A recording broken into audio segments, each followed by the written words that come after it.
হায় রে আজব সম্পর্ক। মানুষের মনটা কেমন যেন, নিজের সম্পর্কটাই নাকি সেরা, আর অন্যটা শুধু দোষ, ভুল, খারাপ। নিজের মা সবার সেরা মা, অন্যের মা উফ, ওর মা তো এমনই, কেমন রাগী। নিজের স্বার্থ সবাই বোঝে, কিন্তু কেউ কখনো অন্যের জায়গায় গিয়ে ভাবতে চায় না। সব বই নাকি মন খারাপ করা, আর সব শাশুড়ি নাকি অত্যাচারী।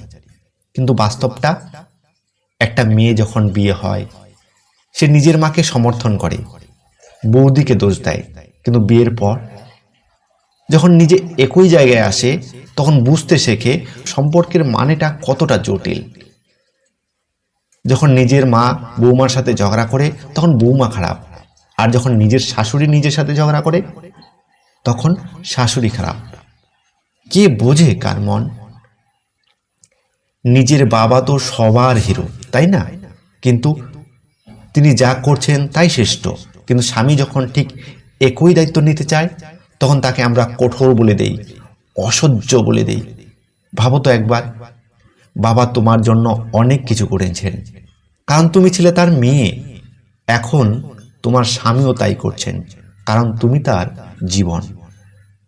তাহলে কেন তাকে সুযোগ দিচ্ছ না নিজেকে প্রমাণ করার? কেন সবসময় তুলনা করো বাবা তোমার জীবনের প্রথম নায়ক, কিন্তু স্বামীও তোমার গল্পের গুরুত্বপূর্ণ অধ্যায়? সময় বদলায়, ভূমিকা বদলায়, কিন্তু সম্পর্কের মূল্য তা বোঝার জন্য একটু মন লাগে।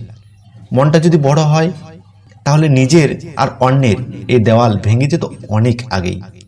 হায় রে আজব সম্পর্ক, এখানে সবাই নিজের জন্য ঠিক, অন্যের জন্য ভুল।